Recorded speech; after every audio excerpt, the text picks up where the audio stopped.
What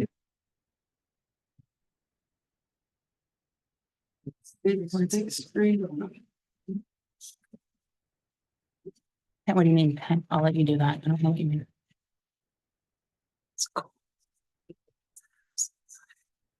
There's not enough people here yet, so okay. Okay, call the meeting to order. Join me in the pledge again. Pledge allegiance to the flag of the United States of America, to the republic for which it stands, one nation under God, indivisible, with liberty and justice for all. Okay, good evening. If you haven't signed in, there in the corner of the room, please do so. Tonight we're going to have a presentation from Crossroads Planning. Holly Matty will start us off. Thank you. Good evening. Good evening. Good to see everybody. It's been a while since I've been here. So I'm happy to be here to kind of go over what we've been working on for the last several months. Actually, I'm going to kind of take you back to a couple of years ago just to kind of recap what we've done zoning wise over the last year and a half or so. But first of all, because I know we have two new trustees, I'm sure, you know, as you have been following us, you have paid some attention to zoning overlay districts, but I'd like to give a little recap of what they are, and in case there's anyone in the audience of who hasn't heard about the overlay zoning districts, just do a brief overview of those and then tell you what we've already adopted as a township, and then what we're working on moving forward. So first of all, what is an overlay district? It is a tool that township trustees have under the Ohio Revised Code 519.021C. It is a type of plan unit development, and it's often referred to as cloud zoning. You'll see by our little cartoon graphic here, it's like a little cloud that's hovering over the existing zoning. So it applies to a specifically defined area of the township. So when we get to what we've already adopted, we'll show you what those maps look like and where those overlays specifically apply to.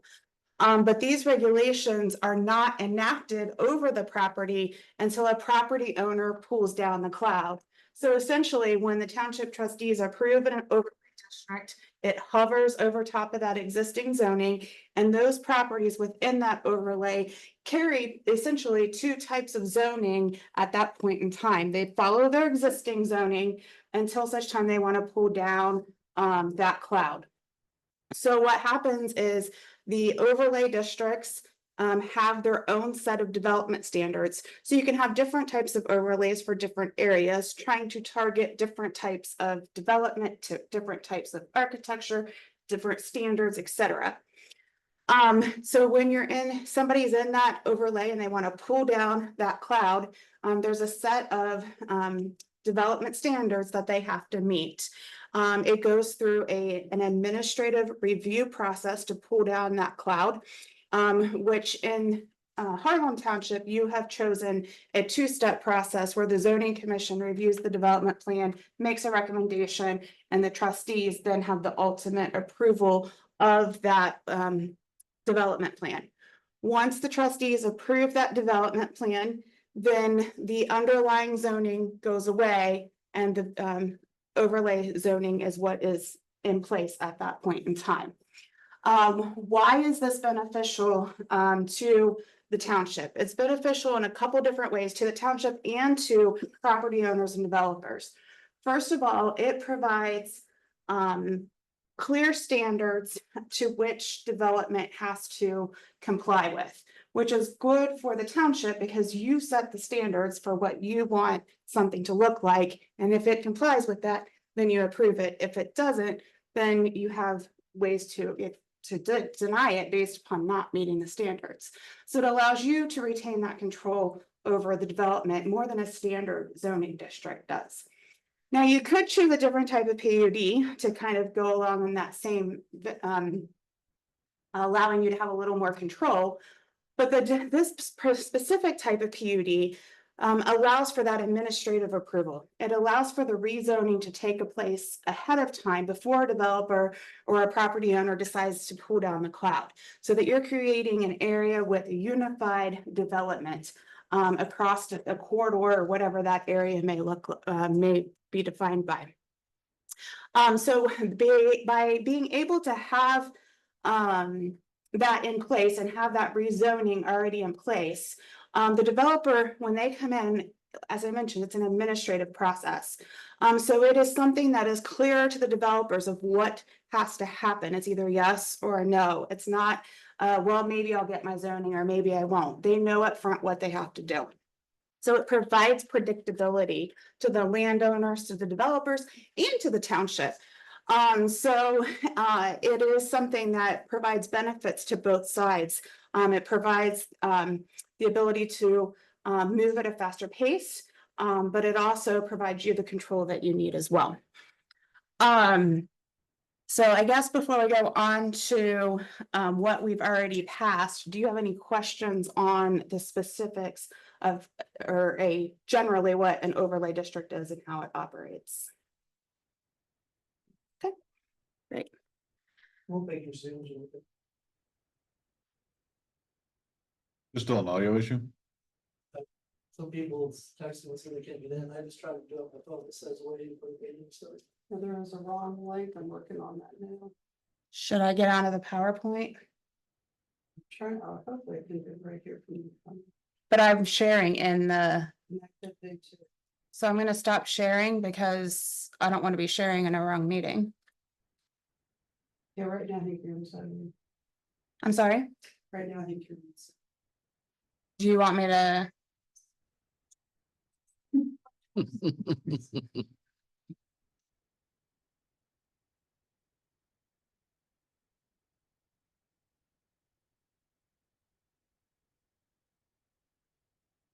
Take care of that disease stuff.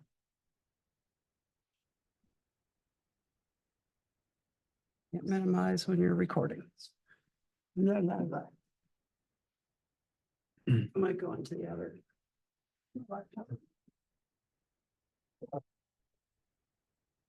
And since we're recording, be it in the wrong link, I wonder. Public broadcast established. I think we should make an attempt to get the public broadcast. It sounds like we're just in the wrong Zoom link. Yes, I think so. Can we get a copy of your PowerPoint after the meeting? Yes, Thank you.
Oh, okay. Yeah.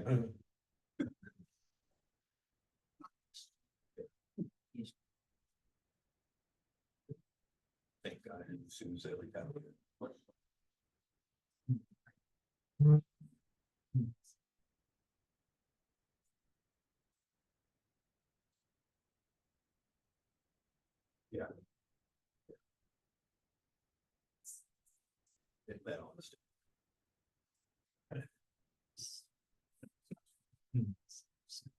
Those on the hearing that says revised now. Does that override the referendum? Yes. Yeah. Statute allows the court to rezone properties as part of the site. Okay. Yes. Oh, That's what they did to, they did to the township over here, with the Better Castle property. Where the guy works for the hog farm. Same thing. Okay.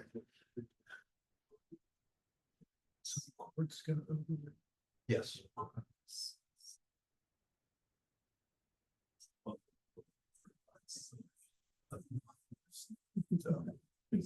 This means is host has another meeting in progress. We gobbled everything up.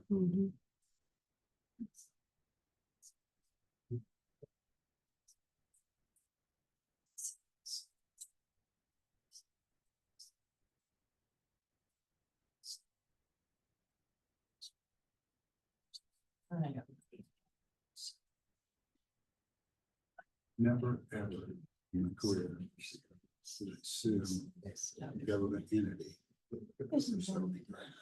Never even thought about it. If you wanted to borrow, almost everything, whatever, but never threatened to sue. Exactly. Yeah. Wish that was the case. To make sure when we hire that administrative person that they're very skilled. Exactly.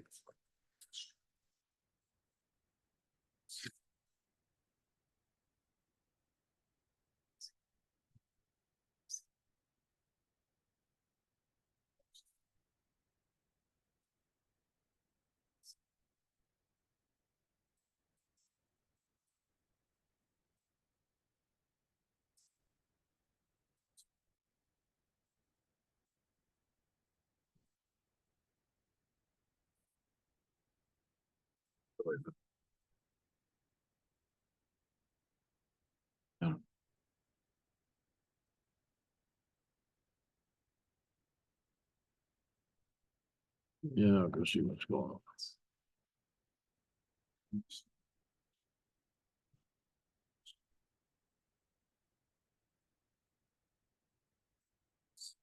Steve looking for a part-time job?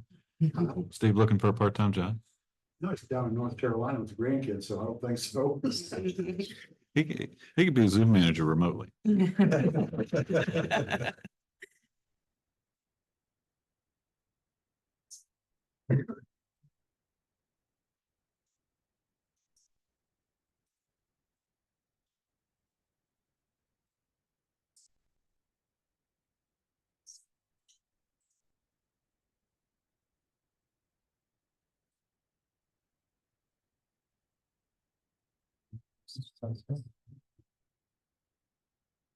Just posted the correct link. The wrong link, they're getting it corrected.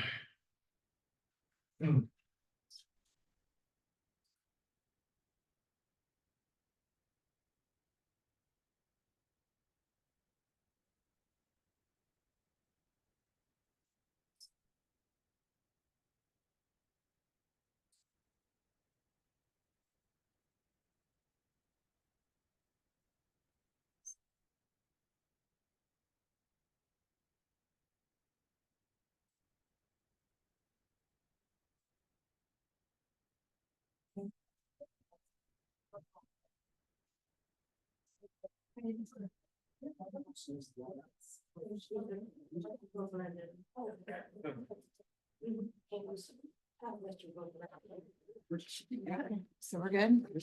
All right.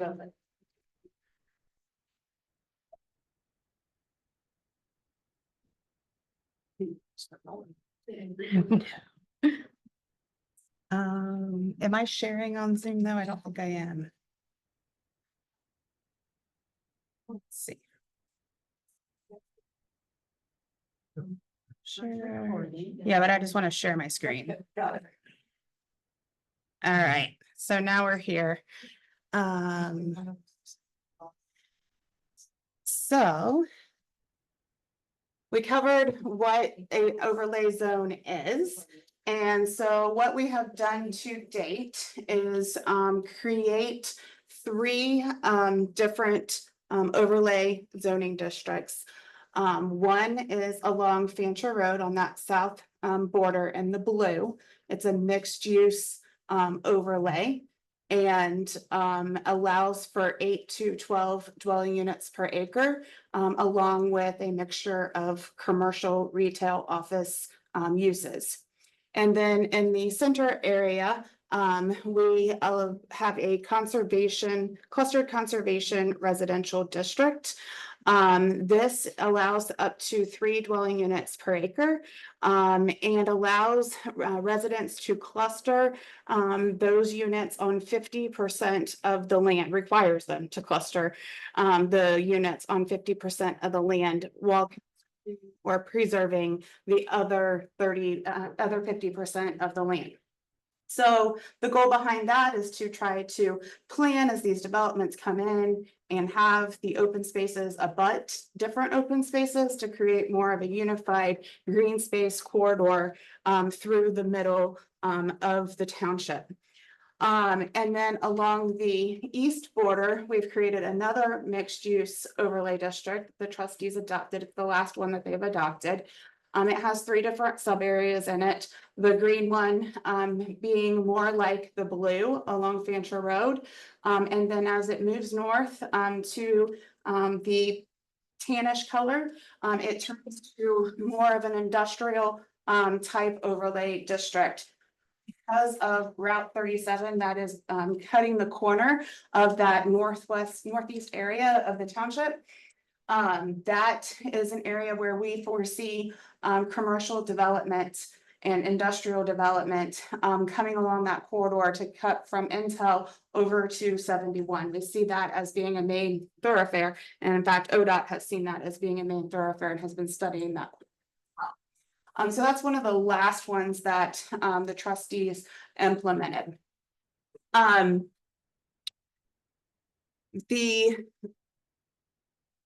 These 3 overlays were really a starting point for where we were going to go next. So what we did at this point at the net after the last few months, we've been working on what we're going to do along the northern areas. We have seen Sunbury taking a very active role in annexing in Trenton Township with over 1,000 acres in just a few months, and then they continue to annex areas along that 37 corridor. So it's coming and creeping closer and closer to Harlem Township.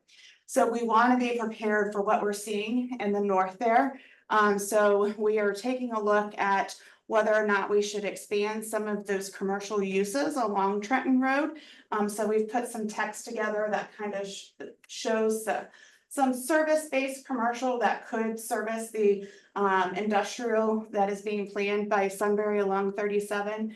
And kind of just playing around with that right now, what that looks like, what the architecture looks like, and the different development standards that would be around that. So that would be that blue outline.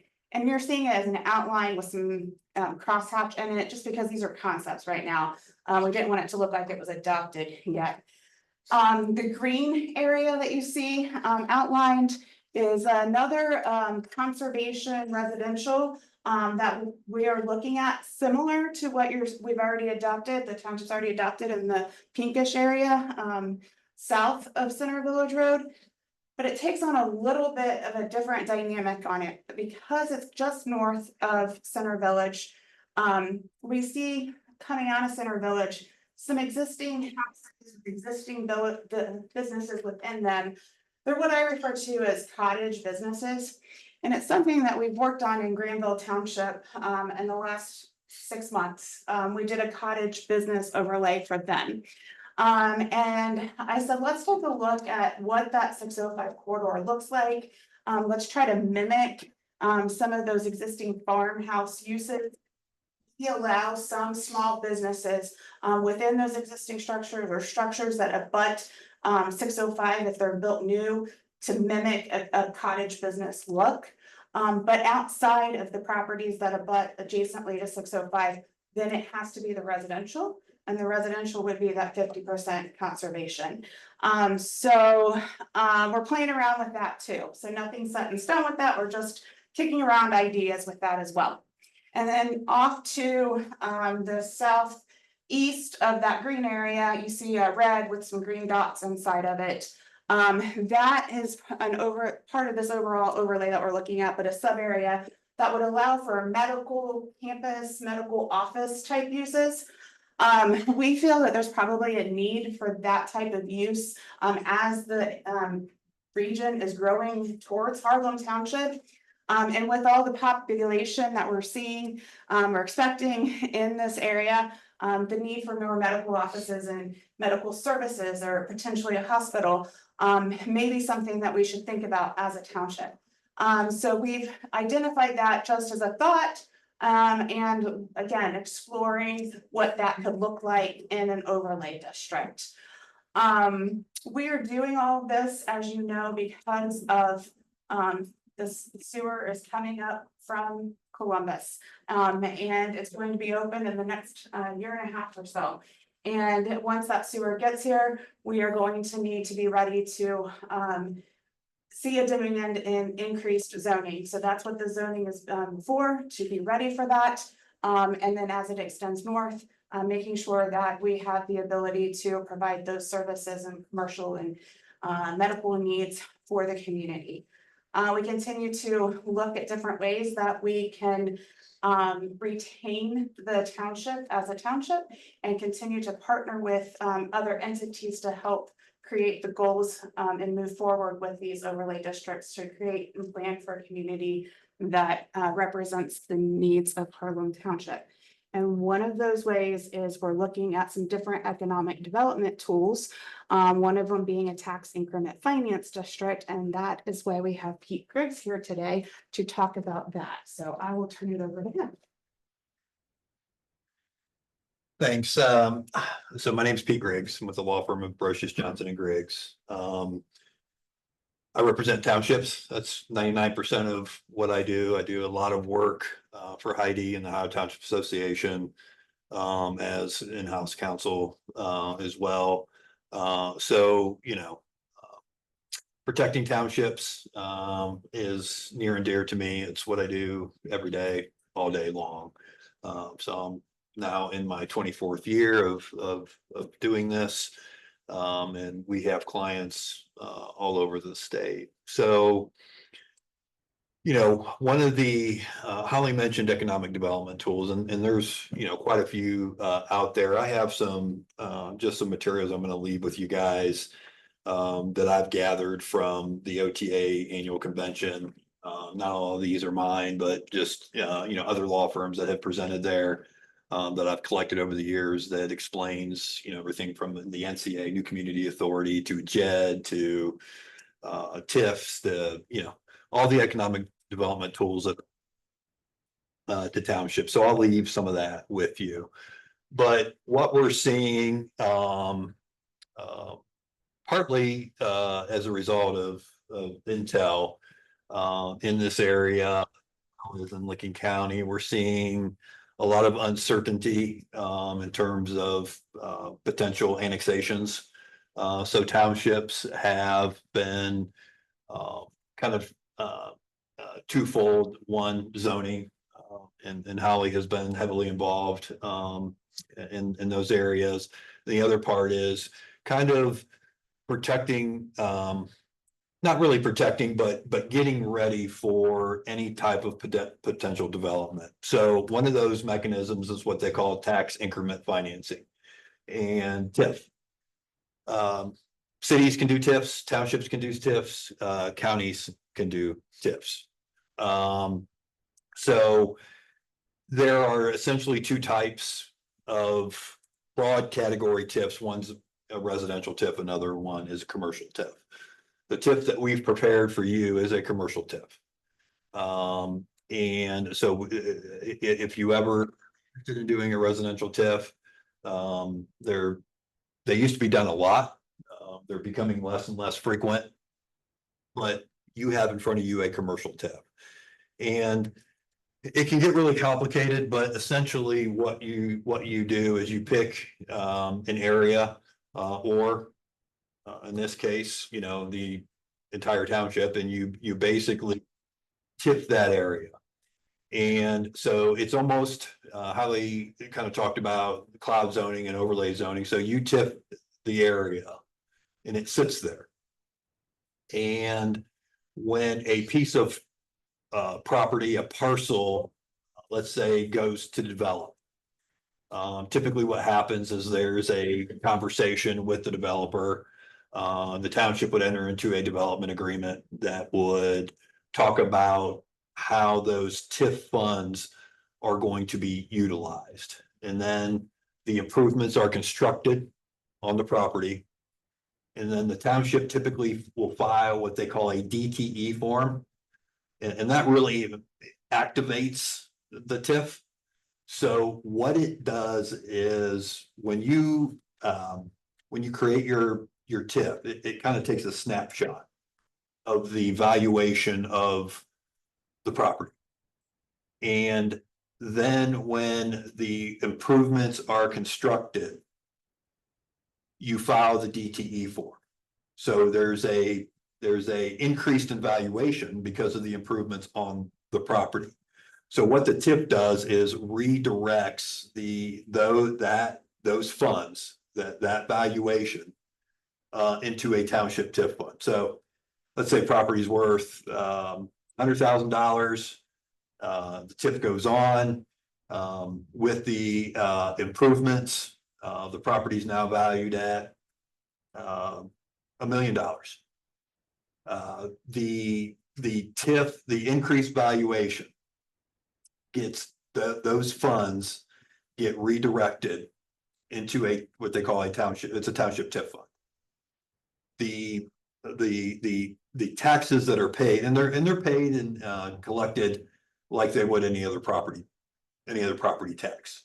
It's just the auditor then redirects those revenues. Those revenues don't go to the entities. They get redirected to the township. The underlying valuation up to the 100,000 that originally existed, those property taxes get paid like they normally would. That doesn't change. All you're doing is capturing the increased valuation, and those get redirected to the township. And there's typically some sort of developer agreement. Those funds can only be used for public improvement. So that term is defined in the statute. It is relatively broad, but I think for the most part, it's used for things like utilities, getting lines there, paying for the cost, get the pipes there. It's typically roads is another huge one that TIF funds are used for. It could be sidewalk. It could be it could be land acquisition. It could be a whole spectrum of things, but at the end of the day, we have to be able to say that what those TIF funds are being expended for are public improvements. So it's limited in that sense. What I'll also say is that the expenditure of the TIF funds is not actually confined to the parcel. It only has to benefit the TIF area. So kind of an example that I like to use, Genoa Township has a TIF up there off Maxtown, near where the Kroger's at. And they improved way down Maxtown. The name of the intersection's escaping me now, but there was a widening, traffic signal went in, but it was several miles down the road. They were able to take those TIF funds and use them to help pay for the cost of that infrastructure improvement, because the engineers basically said that's going to improve traffic to the TIF area, to the TIF site. So that is kind of what a very basic level of what a TIF is. Now, typically, what we're seeing is that because you don't have an identifiable project right now, a lot of our clients are TIFing significant areas of their townships, and they're doing it what they call a 1075 TIF. And so that TIF is 10 years and 75% of the increased in valuation gets redirected into a township TIF fund. The other 25% gets paid out like it would normally pay. It goes to all the agencies that would normally receive the taxes. The reason why we're doing that is because it's easy, to be quite honest with you. There is no requirement that you have to have what they call a school compensation agreement at that point. Not saying that you would, because it will affect the school district. If you simply do a 1075, it is going to impact the school district. So if you, how do I put this?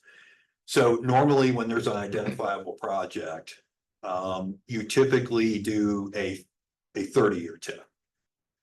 And the reason you do that is you spread it out over a longer period of time, and you enter into you either hold the school district harmless, or you have to have some sort of school compensation agreement that they will agree to.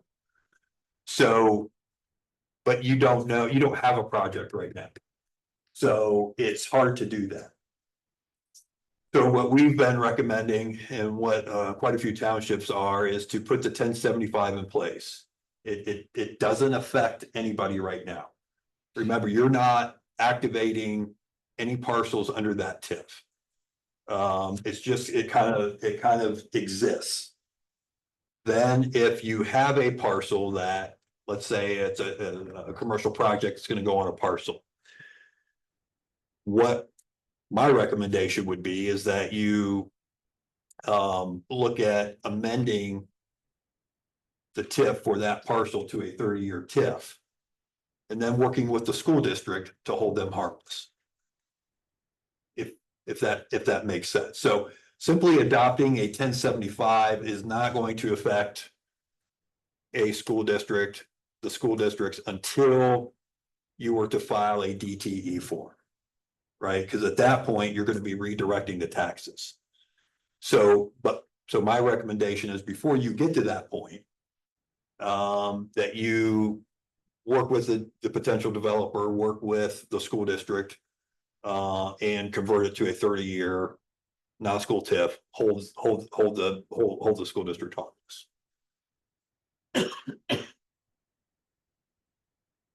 It's complicated. I understand, and part of the reason why a lot of our clients are doing the 1075 is because you're under the law, you're not required to get school district approval. The 10-year clock begins ticking when? So it's called a springing TIF. So when you file the DTE, that springs, but just for that parcel. Right. So you're going to have multiple clocks running. And then again, plenty of our clients go back and then actually amend the TIF for that parcel to a 30-year.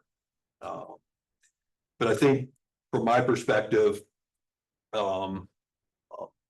because I deal with annexation a lot. I've been up and down the Supreme Court on annexation issues. A TIF doesn't prevent or prohibit or completely stop annexation. But I think it's a tool in your tool belt, along with things like zoning and JEDs, where you're trying to control the type of development that you want to see happen in the township. And,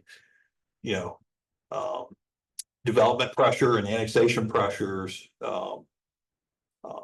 force townships to make very hard decisions that they normally wouldn't have to make if those pressures didn't exist.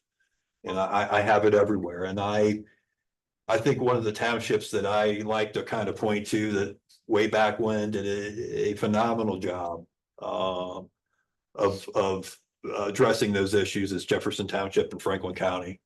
And now they're a little different now because they have their own water and sewer district, but they made some very hard choices in terms of density and uses along their borders. But as you transition through the township, it is an absolutely beautiful, if you've ever driven through it, they have some really nice houses and really some nice rural areas. But, you know, so I think that's kind of the thought process was, you know, Holly went over the zoning. Let's get almost like insurance in place. Let's put the TIF in place so it's there. And if we have to use it, we can activate it. You know, if a parcel is annexed, it doesn't do away with your TIF. It muddies the water, so to speak. Whoever's annexing you is probably going to have to figure out how to deal with that TIF. Now, whether that gets you a seat at the table or not, I don't know. But it's not our job to make things easy. It's our job to protect the township. But you know, I could rattle off. Trenton just did it. Jersey and Licking's done it. Monroe just did it. And by did it, you mean they put the 1070, they just put the 1075 in place. Already activated it over the entire township. Some of them have done the entire township. Some of them are more targeted. And that's really a policy decision that you all can make. Obviously, your commercial TIF will never apply to a residential project. It will apply, and I'm not saying you guys are putting multifamily in, but I want you to know that multifamily is taxed commercially. So your TIF would apply to traditional commercial and multifamily projects. So it just depends on your policy, whether you want to try to figure out where that annexation threat is and narrow the scope of the TIF, or whether you want to simply say, you know, we're not sure right now, let's just put it in place. It's not really affecting anything, and we can go back and tweak it later. If someone said, hey, I think this is premature for Harlem Township, what are your 3 reasons why it's not? Well, I mean, it's not premature for Trenton. It's not premature for Monroe. It's not premature for 4 or 5 other townships that have just done it in the last 60 days. I think one of the, you know, again, I'm a township guy. I often feel that townships are often reactionary.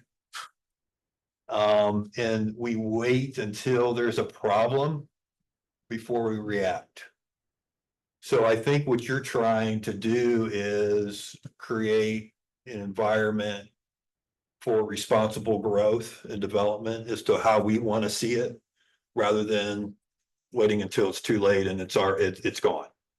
So I'm not sure if I have 3 reasons. I mean, but I mean, you can do nothing. I mean, that's certainly an option. If you catch wind of a potential annexation, maybe you can react to it then. You can certainly deal with it on a case-by-case project. Like I said, I've in the past 2 or 3 years, we're having townships TIF huge chunks at a time. We just did one up in Jerome Township in Union County. That's 800 acres. you know, Liberty and Licking, Jersey, St. Albans. I think they finally got theirs pushed through not too long ago. So it's just the kind of the planning aspect of it. And again, I'm not telling you it's gonna always remain a 1075. You may decide to go back and limit it, take it off certain areas. You may, and what I think will eventually happen is on certain projects, those are gonna be probably turned into 30 years anyway. So I hear you saying there's a lot of flexibility in a TIF. Is that correct? Yeah. Yeah. And then what are the advantages versus disadvantages of doing this over the entire township as opposed to being project driven?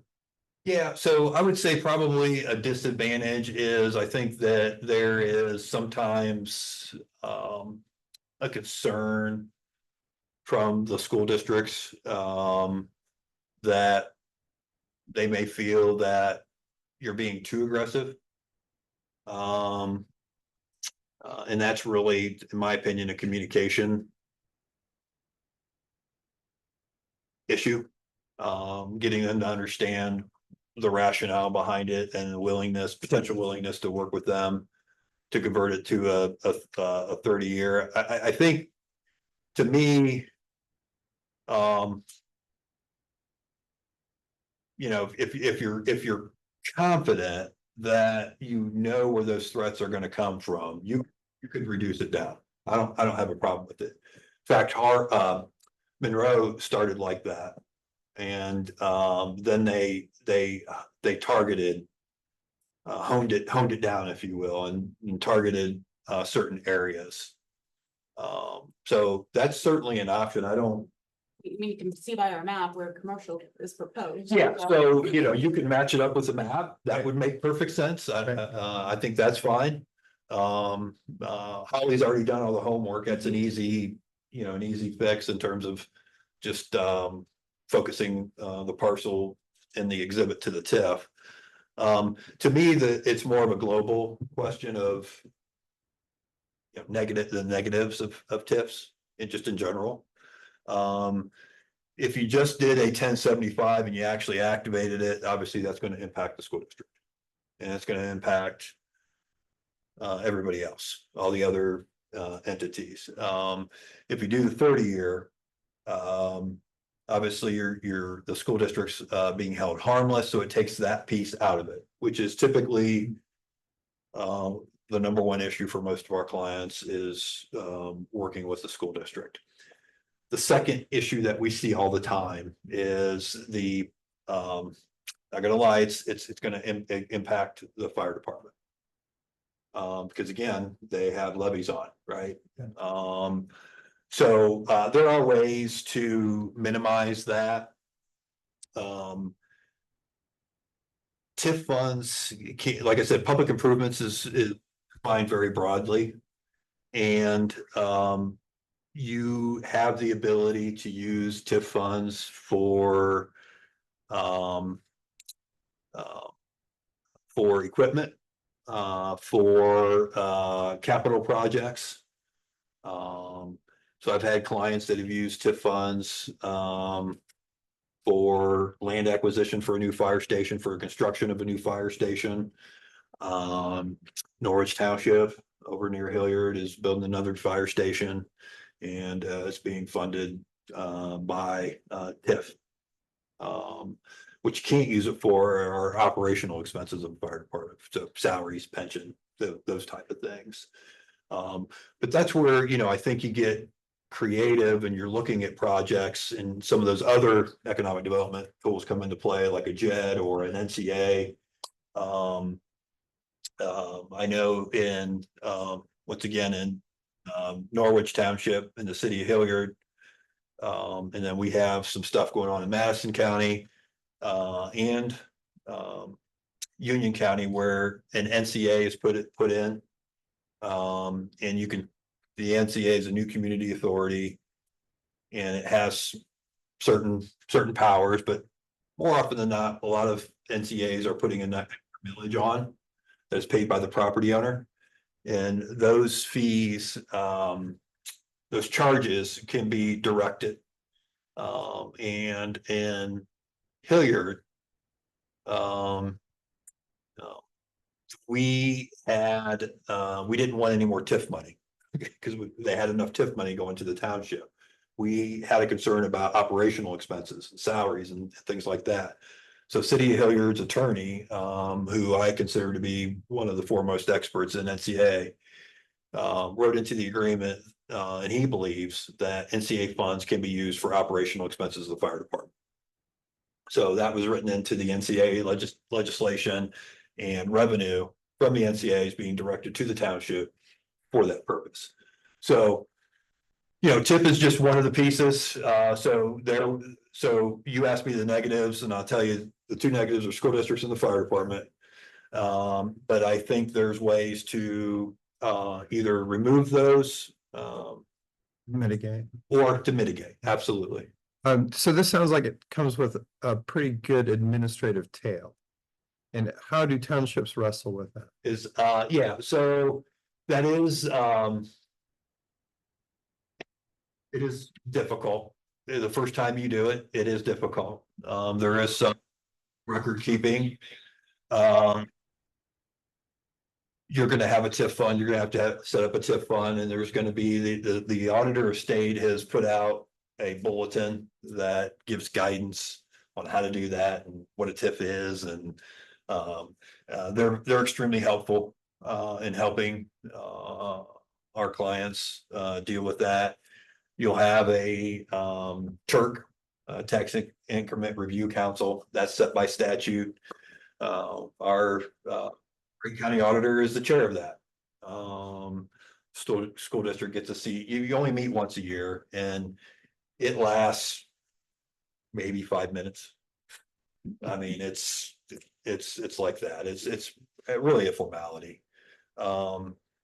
So, one of the things is, if you're, which I guess would be another negative, if you're going too big and you have all these separate parcels and that you're tracking all the DTE forms and all that stuff, that can be a little bit of administrative hassle. But I've found that once you, like anything new, once you get through it, you learn, and those that have them in place have really not had an issue. But ultimately, usually falls back on the fiscal officer. Okay. Yeah. I'm kind of monopolizing the questions here. You're good. The 10 years starts ticking from the time of adoption then? No. From the time So the property gets TIF? Correct. Okay, I want to So clarify that. when you file, it's called a DTE form. When you file that form, and that's typically done, I mean, there's a timing aspect to it. You Okay. typically want to wait till the improvements have been constructed. So you get that that full increased evaluation, then you activate it.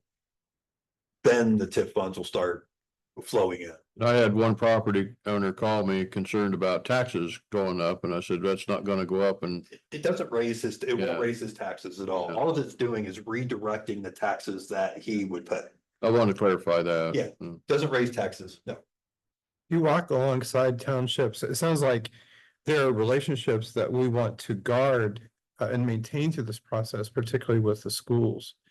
Do you walk alongside townships, or do you recommend a process that helps us to maintain a healthy relationship as we wrestle with something like this? Yeah, I mean, to me, I think, communication with school districts is key. And, I did think we put some language in there that would be our intent to work with them.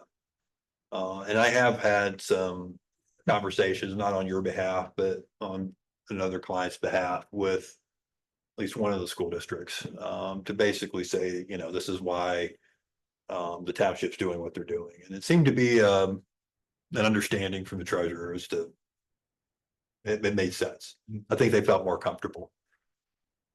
Did you ever have a client say, boy, we regret doing this? Not really, no. No. Sometimes I have clients competing with the county and trying to get their TIF in before the county gets the TIF. Not here, but no, not really. I don't think so. No. What is the adoption process? So in terms of a 14 or a 1075 tip, it doesn't require school district approval ahead of time. So essentially what you have to do is, I like to have, the township make a motion to authorize notice to the school district. And you then deliver the notice with a copy of the legislation, the TIF legislation to the school district. This would be DAC, I think, right? We're in Delaware. Yeah. It's been a long day. To the JVS, the Joint Vocational School, provide them notice, and 14 days after the notice has been delivered, you can pass the resolution implementing, creating the 1075. That's it. And then once you do that, you get me a copy of the TIF, and it gets filed with the Department of Development, and they will give you a number, and it's just a record keeping for their purposes. And it just sits there, and if you need it. What kind of reservations have you heard residents express as townships have walked through this process? Schools. And how can we, schools? Yeah. And how can we respond to those effectively? Again, I think it's basically been the impact to schools and fire department are two primary issues that I have seen. I think another concern is, I have some clients that don't want any development, period. Yes. So obviously if you're, putting a tip in, that can be viewed as two ways. One, we're, doing it to help muck up any annexations. The other is, are we encouraging development that we don't want? So I think that goes in hand with what Holly and her team have been doing in terms of the type of development. But I think just understanding and getting into the residents and understanding as to what a TIF actually is. It's not raising anybody's taxes. It's going to allow us to help fund public infrastructure. If property is annexed, again, it's not going to stop it, but it's going to, I don't really have a great word for it. I just say muck it up. Make it more complex. Correct. Correct. And so there's a PR aspect of this, in the best sense of the word. That we need to be very proactive with our township residents on if we were to walk down this path, what this looks like and what the effects ultimately will be. I don't think it's a bad idea, to be honest with you, to kind of mirror the zoning and look at those areas that Holly has targeted specifically through the overlay for it seems like that's a good first step. Yeah. And this is something that one can develop over time. Yes. It's not. Yeah, you can always add. Yeah. Right. No, some have basically, some townships have basically taken the opposite approach. They basically saying, well, we can walk it back. And there may be scenarios that we don't know that are going to come. So we're just going to be 100% completely safe, and we're just going to put it all in. But yeah, there's no right or wrong. It's a policy decision that you all need to make. But I have plenty of clients that will target it to certain areas as to where they want to see that commercial development occur and where a potential annexation threat is. And just focus on those areas. That's.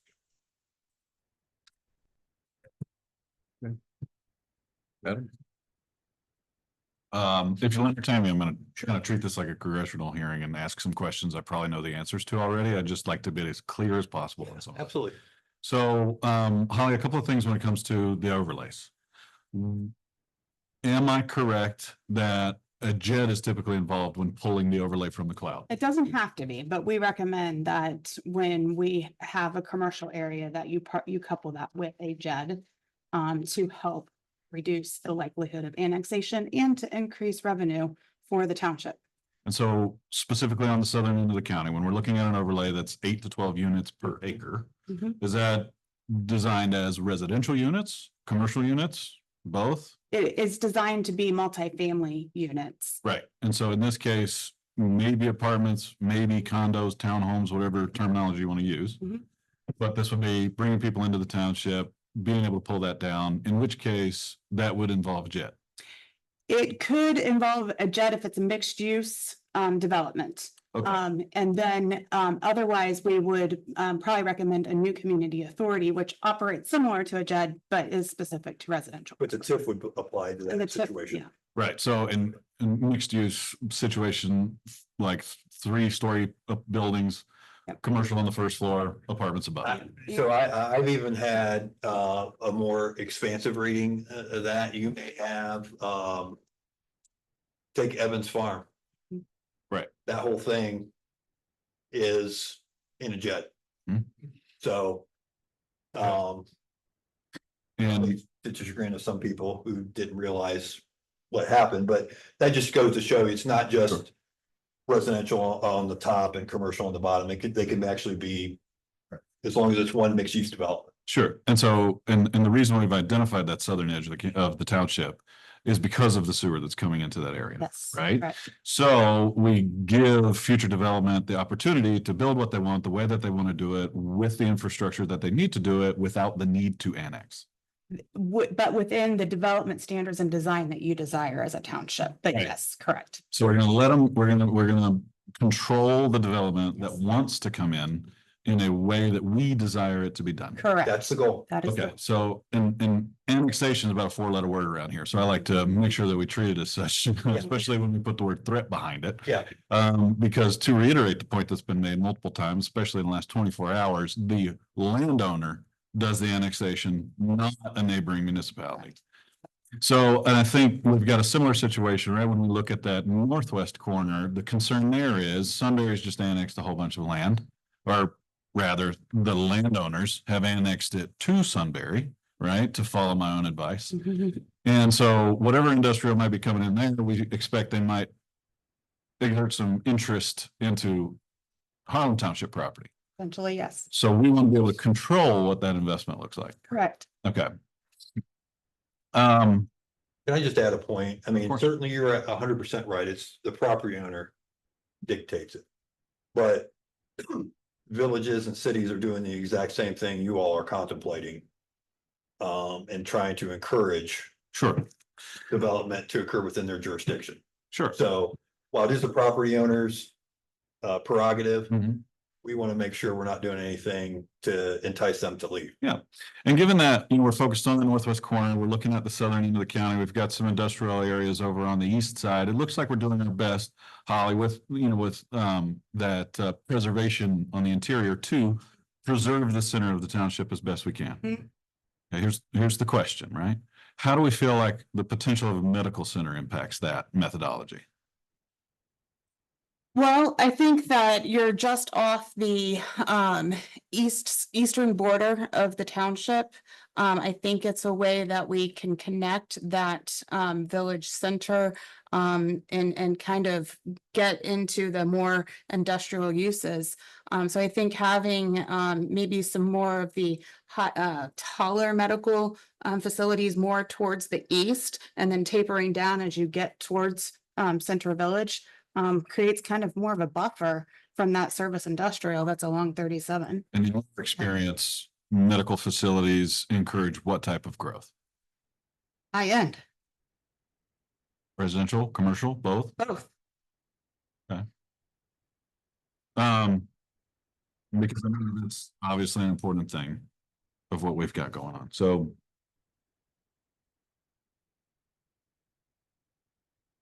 Any other questions?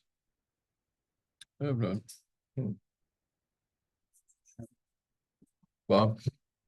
If a township-wide TIF isn't implemented, and let's say a large property owner starts the annexation process, does that halt the township's ability to put in a TIF? No. No, but again, what I would do is strategically look at where those threats are occurring. I mean, I think we probably have a pretty solid idea of where that's gonna come from. So I'm confident that if, that we can accomplish that goal without tiffing the entire township. Well, and I think it's probably important to note, like, and Bob, I think you bring up a good point, but the folks that want to move into the township to put a house on 2.5, 5 acres, they aren't looking for a whole lot of significant improvements, right? It's a larger development that we're concerned about when we look at this type of protection for the township. And so, a TIF in place, somebody looking on that southeast side says, hey, I'd really love to be able to come in here and pull down this zone, and do something here in the township. My problem is you don't have the infrastructure over here. I cannot build this. Yeah. So I've already talked to the farmer that's owned this land for 150 years. He's already going to sell it to me. I'm already going to give it to New Albany because they can give me what I need. A TIF in place, we can say, actually, we can pay for that. Yeah. We can do what you need. Yeah. So, I think what I'm working towards here is getting to some area where we can define what protecting the township looks like. Yep. Because I don't think it's a situation where we can build a wall and make New Albany pay for it. I think we actually have to look at what 5, 10 years looks like from now. Yeah. And do what's best for the property owners of the township when it comes to preserving the best kind of development. Yeah. Is that fair? That is completely fair. You want to go to public? Gary?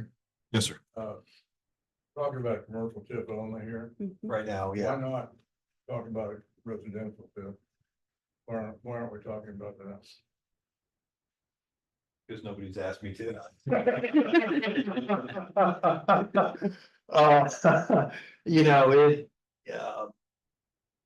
It's certainly a possibility, right? You can certainly do residential TIFs. I don't think there is I don't know if that's the right word to use. Typically with residential TIFs, it's what are you doing? You're sending a bunch of school district. But no, that's certainly, it's certainly a possibility that you could look at doing something like that. I would probably do it more on a project by project basis as opposed to this. But you can. I guess I'm thinking, looking at Senator. Yeah. And all the encroachment, all the development up there. Yeah. Had they had a TIF in place, they wouldn't have to be worrying about how we're gonna pay for the next school that we're gonna have to develop. And if we had that in place, and all the residential coming in to generate dollars, like you're talking about for commercial, we could maybe have the money to pay for that next school building or next fire department. Yeah, I'd probably look at more of an NCA NCA. for residential. You can certainly do TIFs. It's a little more of a cumbersome process, residential TIFs. But It's NCA because you get more flexibility over how you control that revenue. yeah, I mean, we're seeing more and more of that as well. There's examples in Delaware County of NCAs. The one up in Jerome Township has been very successful with Jerome Village. What's an NCA? It's called a new community authority. And it was created by the state legislature, and there's an actual board. It's kind of like a quasi judicial entity that has certain powers. It has a little more flexibility than if the township were doing it, and then it has, I mean, you can do all kinds of things, but the main goal is to create additional revenue. I mean, Joe knows the one up at Berkshire with the outlet mall, there's additional sales tax on there. A lot of townships will use it to put mills on, so the property owner will pay a certain number of mills. And then the agreement that you enter into, kind of dictates how those funds are used. I mean, New Albany was built on an NCA. I mean, And to that point, when you're talking about a TIF, you've got, Yeah. you know, you're dependent on the fluctuations in property value. Yeah. When you go with a new community authority, you have a little bit more leeway over where you drive the revenue, right? To your point, mills or increase, you know, sales tax variance, something like that. Yeah, and I just think that there's also more flexibility in terms of the use of the funds as well. Under an NCA. Yep. So, but all those things are, you know, I think you should look at, but again, I would probably look at maybe doing an NCA. If you're looking at some sort of significant residential development. Jim, you're not getting out of this scot-free, right? South End.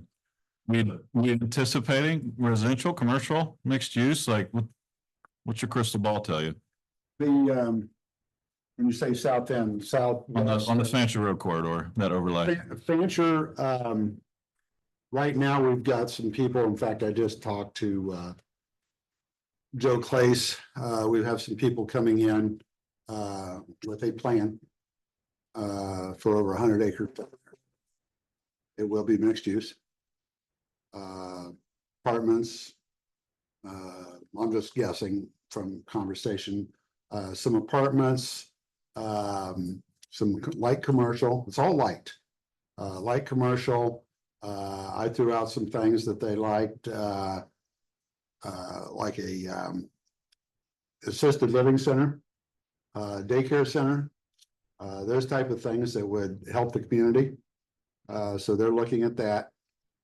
Across the street, and talking with Joe, Joe hadn't brought me any plan, but the idea was maybe to do some cluster development, more residential, maybe some more mixed use, but cluster residential on the north side, moving up, going over towards New Albany on Fancher Road. We have an immense amount of phone calls and activity, people calling in for development in there. There's several properties for sale. That's what's driving the phone calls. And so there's actually two properties. One is already owned. He's waiting. He's going to have a long wait, but he's waiting. The other one is like 40 acres for sale. We're getting a lot of calls on that. The last call we got on that was for a assisted living center. Along with, and some of these assisted living centers are very large now, where they start with almost apartments that they furnish, and then you go into the interior where, you know, they have their own little apartment and help the elderly. And for instance, the one my mom's in was probably close to that 40 acres where she's at in Gahanna. So they're quite large. They're again, nice facilities. The nice thing about these, and the reason I encourage them, is they don't add to the school system. So when you're having senior housing, assisted living, daycare centers for, you know, light commercial, those type of things, but on the living end of it, you're not contributing to school systems. So you get the community, but you don't have all the kids. Assisted living is a commercial development. Mm-hmm. But on that southeast side, we're getting some activity there. Why I'm up here, that's why I stood up.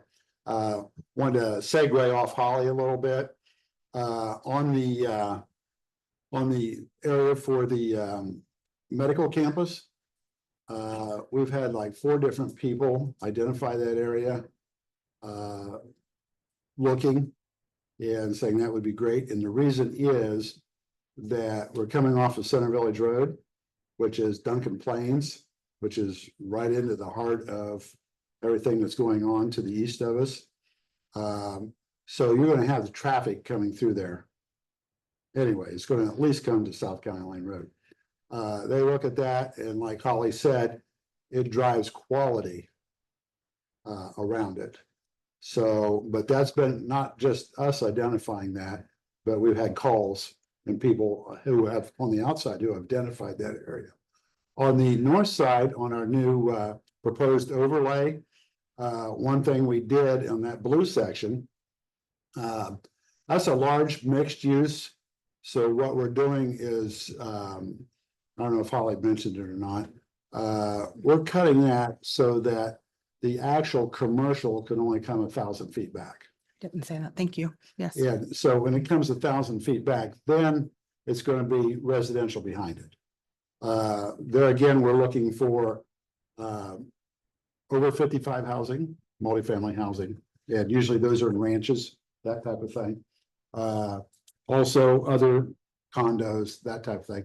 It's all to accent, that whole thing is to accent Sunbury doing a light industrial, and their light industrial is very heavy, by the way. Light industrial that's going to be across the way, but they don't have any, in their light industrial, they're not going to have the, you know, stores, the restaurants, a place to live, that type of thing. So we're trying to take advantage of what's going to be across the street and also do it in a positive manner for us versus just getting annexed and then throwing stuff in. So that's what we're trying to do. It's a great idea. So that's, you know, Holly and I spent a lot of time on that. You know, confabbing and trying to figure out what's the best thing to do. Originally, before Sunbury annexed 1,350 acres, that was all going to be residential. And that we had actually identified that 2 years ago as an NCA area. And that's how things change. And so, you know, that's what we've done. So I just wanted to clarify, you know, where we're at on that. Thank you. Jerry? Talking about a lot of development here. Who's talking about road infrastructure? At what point do we need to be talking about road? To service this development. Well, my assumption would be that conversation comes into play when we start talking about the specific projects that might come up. And that's one thing that's advantageous to the TIF is that those funds would give us the means to be able to provide such infrastructure improvements. You know, and I think further down the road, then we get into conversations about, well, who's going to do the maintenance, who's going to cut the grass, AKA, and all that. But the fact of the matter is, without those infrastructural improvements, the development will still come, but it'll be given to somebody else. I think that's the impression I'm getting. Is that an accurate assumption? So a couple of things here. So first of all of the road infrastructure improvements and all of that is all controlled through the county engineer. And then whatever roads are built, some might be turned over to the township for road maintenance purposes. But that conversation needs to happen with the county engineer's office. And then the comment that you made. Have we had those discussions? I've been to the county engineer's office multiple times. talking to Strategic them, planning was and also. strategic planning. Uh, Yes. And to Pete's comment earlier, you know, using, forgive me, it wasn't Westerville's, Genoa Township. Go with that, yeah. That Maxtown corridor right there between, on the west side of Sunbury Road. Yep. That was approved by the county engineer, paid for by TIF funds. Yep. So case study for it right there. Joe, you had a comment? Yeah, I just wanted to ask Pete, you touched on it briefly, I just think for everybody's knowledge. It's good to form the TIF before, especially in an area that people see growth coming. We had this up in Berkshire Township. We made sure Berkshire Township got their TIF in place, otherwise the county would have done it. Now, the county is going to be a very strategic partner in all this growth, but when you get down to the dollars, it's very strategic. Yeah. What Pete is presenting. Yeah. And Yeah, you want to be able to, yeah, so you want to be able to control. You want to have the conversation with the developer as to how those funds are going to be used for public infrastructure. And you also deciding what public infrastructure improvements are going to happen. Right? So if you don't control the purse string, that conversation is not going to happen here. It's going to happen up in, you know, the city of Delaware. And So. no offense to the county, but we would love to be able to control what Harlem looks Yeah, like. once again, I am a township guy and I don't think there's anything better than local control. Fair. And I believe that, I live it every day, so I'd rather have you three decide what that's gonna look like. And the county certainly has a role in that, but ultimately the buck's gonna stop with you guys, and I'd rather not get into an argument, a disagreement, like we've seen in a couple other places. And I guess the question would be, and the decision would be made to do it over the whole township. It could be replaced with, like you said, a 30-year tip Absolutely, I think ultimately. and or a residential. Yeah, you can take it off. I mean, I've got a township that did a 15, because it was an annexation issue and because it was either the developer was gonna stay in the township or they were going to the city and they were playing. And you know, they're business owners too, right? So they were seeing who that got the better deal. And the township basically said, we're gonna do a 1075. We gotta make this decision quickly. And they probably gave the developer a little more of the TIF funds in order to keep them in the township. So that has been in existence for 7 years. The township is now going to amend that to years 11 through 30. They're going to hold the school district harmless, including the revenue that they lost in years 1 through 10. And the developers agreed to not take any revenue, any of the TIF funds in years 11 through 30. That's going to go to the township. Township's going to be able to decide what public infrastructures projects will benefit that area. So and it's certainly probably going to go to roads because this township is booming. But yeah, that's a perfect example. You have flexibility. Just from experience and knowledge, sometimes hospitals and assisted living, like church residents, Are exempt. from property taxes. Correct. So they're not going to generate Ohio Health. TIF. Yeah. So they closed on 61 acres at the corner of Wilson Road and 3637. They closed on that last year, kind of planting the flag. To let the other big guys know, you know, we're planning a hospital, and we talked to them, and they want to know it's still green for them to build a hospital, but they're interested in what growth is happening in the Harlem Township. And just one other thing overall, when you look at the map, you know, the majority of the overlay zonings are residential, right? When you look at the pink and the green and protected the perimeter, there won't be enough economic growth just from the commercial areas to get the infrastructure you're going to need, especially for roads and extension of sewer. So residential TIF is something to really consider.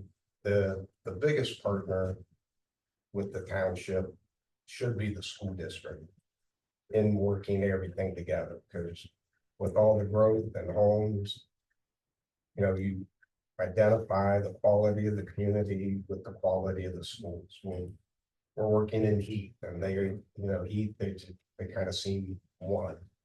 New Albany, the same. Grandview, you just think of Grandview, you think of the city, you think of the schools. So they need to be taken care of. But when you say make the school whole, which means over the 30-year TIF, the school district gets the money they normally would get. Okay. The 1075 commercial TIF for 10 years, they're only going to get 25%. Because the township is going to get that 75%. So when you go to them and say, hey, you got a non-school TIF is what we call it. Yep. Non-school TIF, they're going to get their money. And then you say, we're going to do, our NCA is going to pay you some additional village, right? Or we're gonna, through the NCA, acquire land, you know, for a high school down here or another school. So those are all the economic tools, but they'll take the economic tools, JED, NCA, and TIF, pretty much over the entire township in the right facets and the right mechanisms for what, you know, Pete and we worked together with his predecessor, Don, got his soul, but he's a great man. All up in Berkshire Township to form the NCA, to do the JED, and do a TIF. So the possibilities you guys are just embarking, the ability for the township to stay autonomous and be successful and sustainable are going to be through all these economic. You're gonna need them all. We'll need them all, and they all need to work in conjunction and phase, because the same thing, the NCA in Berkshire, at the time, we couldn't do it in the township, but there's steps that are gonna need to be made.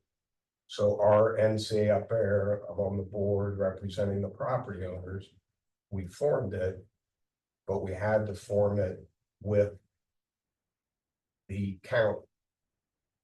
And it is a semi-governmental body. The founding municipalities, such as the county or the township, will always have the majority of the board. And there's property owner or developer representatives that are a minority. So most of them are 7. Yeah. It can be up to 11 or more, or maybe 13, but so there's always, so the county and our Berkshire NCA appoints 4 representatives, and I'm one of 3 representing the property owners, along with North Star and the Outlet Bar, the other 2, because you had to work all together to get things done. But much better if the township has those appointees. Yeah. And there's strategy to get there. So we just, Prairie Township on the west side of Columbus just had kind of their first major project that, I mean, our firm has been representing them since the 70s, and that's their first major project. I think they did like a 1,300 unit mixed use development, like commercial, medical office. They had everything from single family to multifamily. And as Joe said, we did TIF. We did a commercial TIF, we did a residential TIF, we did an NCA. You know, you have to look at using all of them. And it's going to benefit the township tremendously. And they are going to use a significant portion of those NCA revenues to buy land and preserve land, because it is some of it is it's very near the Big Darby watershed. So, and that's one of their kind of policy decisions as a township. So, you know, if you look at it globally, I think it all kind of makes sense. And this is just kind of the first step, is identifying what can we do from a TIF perspective, where should we go, what should we enact, and then, like I said, it just, again, it encourages a conversation to happen here in the township as opposed to somewhere else. Thank you. I've got a question on chat on Zoom. What does this mean for Harlem Road between Center Village and Woodtown? And I don't know if that's. It's probably like a land use question. Yeah, and so right now, we have that staying as the existing zoning. We do not have any overlay district that we are contemplating at this time. But like we said, we've seen some changes even in the last year of what we were thinking too. So at this time, we do not see anything at that area, in that area. I'm gonna leave this with you guys. It's just a couple. Any other questions? Presentations and all that stuff. Stuff like that. Jim, you got a closing comment? Yeah, a couple of things. First off, Holly and I'd like to finish the overlay and be able to send it on to zoning to start Right. messing with Mike. You're talking about the Trenton Road one? Yeah, well, the three sections are all in one, what do we call it, CDR? Yeah. Yeah, so that one, we'd like to finish it up and get it sent to zoning. Is that all right? Yes. Okay. Number two, I know I've had conversations with some of you and some of the residents on the TIF. What I would suggest is maybe you put, what do they need to do for at least have a public hearing on it? No, No. no. No, Thanks. okay. So really, I think the next step is to try to, I think you need to make a decision as to what parcels you're gonna. So do we want to put that on the agenda for the next meeting? So that, you guys can think about Yes, it. can we, well, I don't know what. Does the board feel we can discuss that next meeting? If we come to a conclusion, we can maybe go ahead and authorize the 14-day notice. Now, so here's, so maybe next meeting, you guys talk about. Are you gonna do the whole thing, or are you gonna be more strategic? And then I think once that decision is made, then you get with Holly and we can work on the exhibit. That goes as part of the TIF legislation, so we can draw the map, include the parcels that you're gonna TIF in the TIF legislation. And then, once it's set, you're gonna authorize notice to be sent to the school district, because the TIF legislation is attached to the notice to the school district, so they can look at it. Okay. So we need to get that kind of set before we authorize the notice. Yeah. One of the questions, It has to be unanimous, by the way. So the vote to approve the TIF legislation has to be unanimous. If it's not going to be unanimous, just don't waste your time. one of the questions I have is. Township residents, and we saw this in last night's meeting, sometimes are just, they're not up to speed. With what's in with these conversations and what's happening. And it reemphasized the importance of strategic communications and being very proactive on how we as a township inform our residents about this process in which we're engaged, so that we alleviate concerns and misinformation, et cetera. So I would be concerned that we not rush into a decision. Sure. But that we carefully inform our residents and bring them along in this process, if this is indeed the direction that we're going to. Sure. To go. I don't have a problem with that. No, I think And that's. I'm not aware of how much communication you've had with residents in regard to TIFs and. So, I've briefed on all the different economic Yes. development tools during the quick strategy guide. And Yes. then also, probably it's probably been a month and a half now, but right before the strategic planning committee disbanded, I did a presentation specifically on the different tools, and I think that's still on your website too.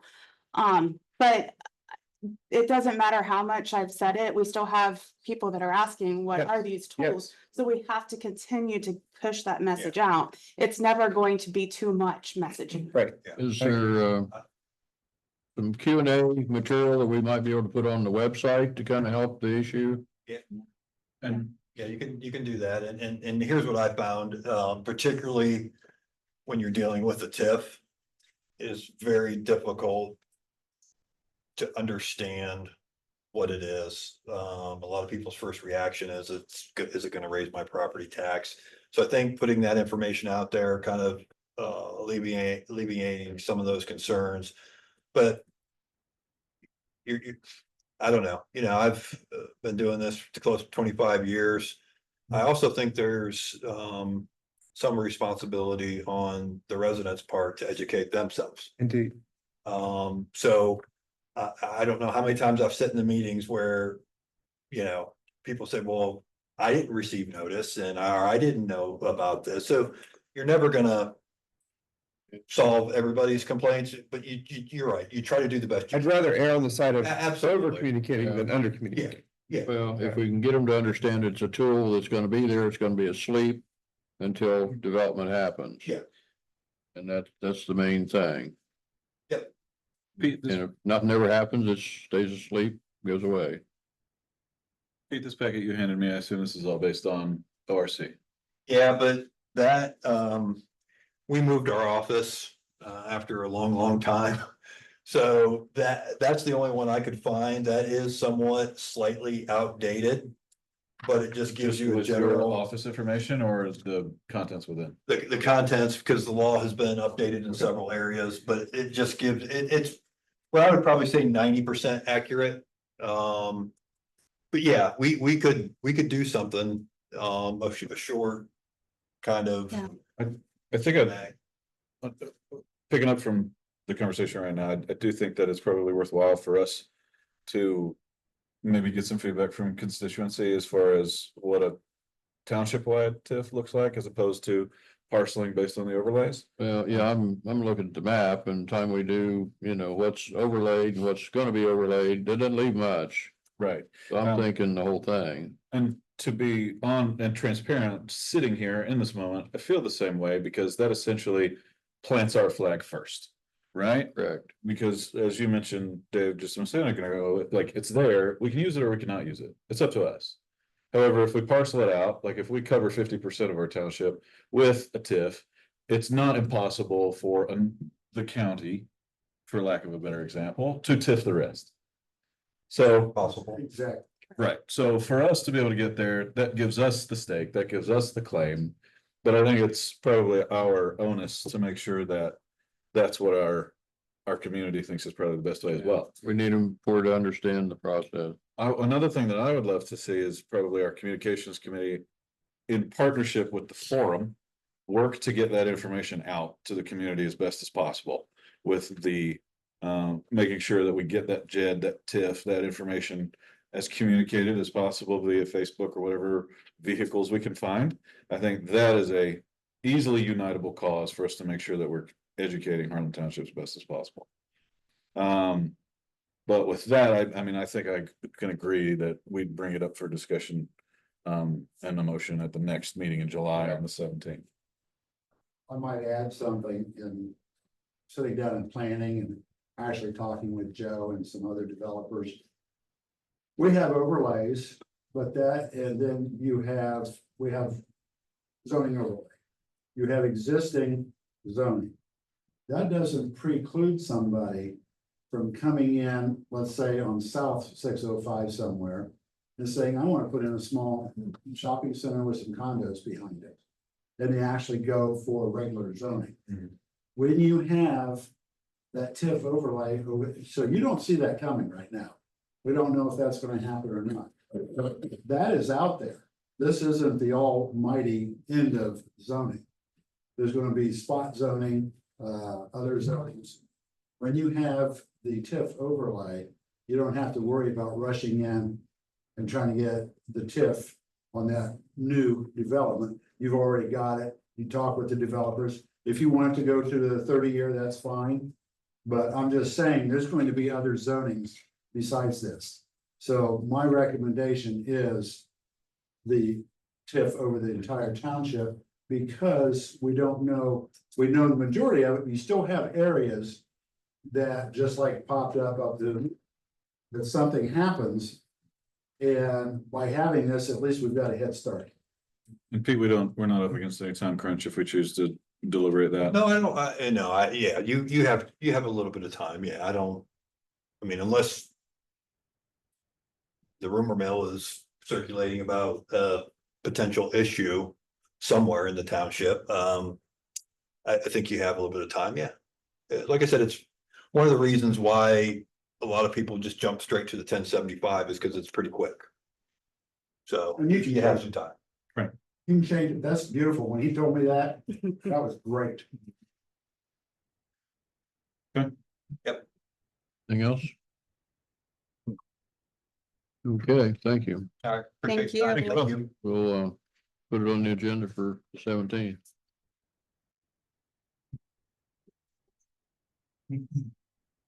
Have any further business? Quick question, Pete Holly, the FAQ on the economic development tools, is that something you could send to us via email or? With Holly. Together. Okay. Yeah, I'd love to see that and get that out as Yeah. quick as we can. Yep. Anybody else before we adjourn? No, do we have a motion to adjourn? Moved. Second, Second. all those in favor, aye? Aye. Aye. Being adjourned at. Time is it? Yes. 8:36 somewhere. How soon? I'm not gonna be around during your July meeting, so. Do you want to look at these?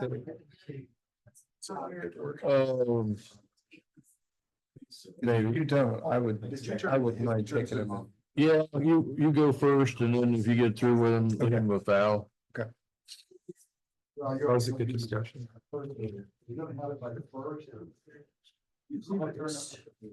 So I'm talking